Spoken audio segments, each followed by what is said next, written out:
Greetings, Upper East Siders, Gossip Girl here, and today we're going to talk about surveillance. So, if you know me at all in real life, or even from these videos, you know that I'm a huge fan of Gossip Girl. And I'm so excited to bring this topic to this channel with something else that means so much to me because it was the topic of my thesis, surveillance.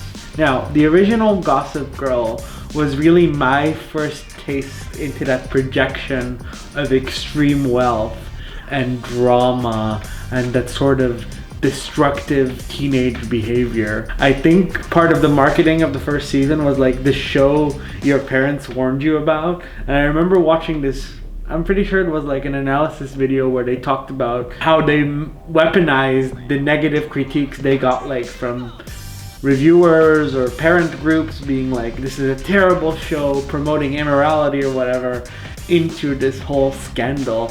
And I really fell in love with that. And Gossip Girl was really one of those shows that had me on the edge of my seat and constantly watching. Now, as you know, around last year, there's a new version of Gossip Girl that came out. And I thought it was really good to take a look about how that presents ideas of surveillance. Now, if you don't know, I did my bachelor's in media and communication, and at the end of that I actually wrote a thesis about surveillance on Pretty Little Liars. So I know quite a bit about the topic, so I'm really excited to bring that more academic side of myself. How does the new Gossip Girl represent surveillance? And does that really connect to what we see in literature? Let's find out. Explore the idea of surveillance in Gossip Girl. We must first define what surveillance is. And for that, I really like to use the definition of Lyon from I think 2002, which is the idea that surveillance is neither positive or negative, but a tool that people can use to garner power, to try to influence others and manage them with subtle ways of control. I really think that lends itself better. There are other definitions that lean from the field of criminal justice, for example, which is all about enacting justice and righting wrong. But I think the catch-all definition that Leon brings about influencing and managing the behavior of others and sort of indirectly controlling them through watching them is a lot more appropriate here. Although the character of Kate might actually disagree with me. I think the show really centers the idea of the evolution of surveillance at its core. So a really interesting idea that I really got first introduced to when I was looking into this world is the idea of the panopticon, which is actually a prison design by Jeremy Bentham. It's sort of this round design with a light in the middle that's constantly shining on all the prisoners, which basically forces them to behave because you're not actually aware. You can't see if the guard inside the tower can see you. So that sort of forces you to self-police. And in a way, I believe Kate, which is the teacher, which in this version, sorry, spoilers for those of you who haven't seen it, but in this version is sort of the Gossip Girl and is behind it all with another group of teachers, is really trying to do police these children by making them feel like they are constantly being observed. But what I love about this version is that it also brings in the more modern notions of societies of control presented by Deleuze, which is a lot more about technology and how different forms of technological streams are constantly feeding information about us. What makes this even more terrifying is the idea that with modern technology and all the data we get, because think about it, you're constantly on a device, either your computer, your phone, your connected Alexa, your TV, who's now connected to the internet, and you can get all access to all kinds of information, but that access has a price. Those companies, that data is constantly being collected on you. And it's gone as far, actually, to see as more recent work from Sarah Young, actually, who I was lucky enough to learn from, comes up with the notion of digital doubles. Digital doubles is basically this idea that there's an online version of us out there, mimics our behavior. And all kinds of organizations, all kinds of brands can use that to simulate what we might do in certain situations.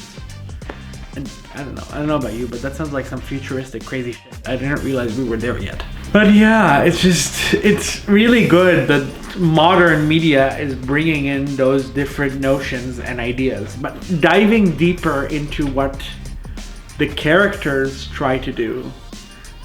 Because I don't think most of our characters, at least from my experience, take that lying down. It's not like, ooh, Gossip Girl, no, don't expose me. What I find most interesting is our main character, Julian, who's, I think, basically our Blair, for those of you who have seen the original, and how she is an example of a form of resistance. Quite common within this generation. I think by this generation, I mean Generation Z, my generation. At least I don't know if I define myself as that. Probably between millennials and Gen Z, but that's a different topic for a different video. There's really this idea of how we are aware of how much we rely on technology and how much data is being collected on us. And we sort of try to heavily resist that through networks of surveillance. Basically, Julian is presented as an influencer, which I think is really, really clever on the writer's part. And along with Monet and Luna, which are her sort of friends slash minions, sort of, kind of, they manufacture this identity of who Julian is and project that very publicly, which to me is a form of resistance, at least as far as I understand it. My generation is so used to being seen, we try to take back the narrative by being hyper visible. Here I am drinking this, here I am doing that. If I can use that to my advantage to brand myself as a certain person, which might lead to brand deals, which might lead to job opportunities, which might lead to career expansion, then I have some control. At least they don't get to take the data from me and be like, fuck you, bye bye. So yeah, I just think that's really cool. The ideas behind Julian's identity and strategy all come up from that arena of participatory surveillance. I choose to show you myself while I roll the narrative, which I think is super interesting. But what's even more interesting is how the idea of Gossip Girl itself is built on notions of surveillance. The many watching the few. Because while Kate and the teachers are behind it all, they get their tips from you and me, normal people, telling them where the people are, what they're doing. For the majority part, the juiciest stuff comes from the audience. Someone who saw them doing this, someone who saw them doing that, and decided to pitch in to keep them exposed because they love feeling like the insider. Interesting how the first one was really about the notion of the outsider in Dan Humphrey and how that world was so separated. Now we get to see more of how that world in general links to society. What's interesting is I feel like there's this tension between our main group and Gossip Girl about different perspectives of surveillance. I believe Kate really sees surveillance as a tool to monitor and limit behavior. She believes she wants to use that power to observe and sort of guard, which to me is very panoptic and considered very old. While the rest of the show, at least the main cast, which is our teenagers, namely Julian, presents the antithesis to that theory, which is I'm showcasing my own narrative. I make you feel like you're on the inside, but how well do you actually know who I am, what I'm capable of? And audiences eat that up because everyone wants to be on the inside with the cool girl. Everyone wanted to be Serena van der Woodsen, as Emily Paris would say. But it's really interesting also to look at how this is all influenced by society. I think the idea of social sorting is very interesting. Remember a bit earlier I talked about digital doubles and how so much data is collected on us, and this through the power of supercomputing, which is getting stronger and stronger and better every day. Our behavior can very easily be predicted, but we are also being monitored for danger levels. If we could become a danger to society or to government. And it was really scary for me to find out that, hey, I could be grouped in a danger zone for simple behavior. And that might never lead into anything, but you never know. Step on someone's toes and all kinds of red alarm bells go off in the system. With security cameras everywhere, with all kinds of connected devices. We are a part of this surveyed world, whether we like it or not. the best way to not be a part of it, I think, would just to have been born probably in some remote community in the middle of the desert or in the middle of the jungle, where you live off of your own plants and never interact with any society. The minute you go towards any civilization these days, one camera or two will catch you, and that's that. But I really like that it centers the notion of knowledge is power. And when you look at how things wrap up, I believe the last episode, all of the tips were shared with the whole world, and how that kind of information, that overload of power about what people have said about you, about your secrets, about your ideas, created chaos in society. You know, we open up the episode with people fighting over the secret of this or the secret of that or whatever they did, and how ultimate truth may not be the best for everyone. Yeah, because we all love to feel powerful, don't we? And I can understand how a secret or two over someone can make you feel very strong. But it also creates this balance, this fear.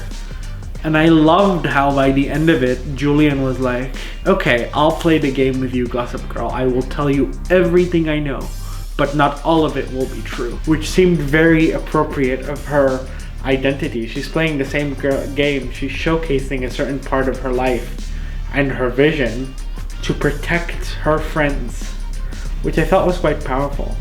It's very rare that you see media these days that dives that deep into things that link to academic theory, and that's why I studied media and communication. I'm very passionate about exploring these kinds of topics.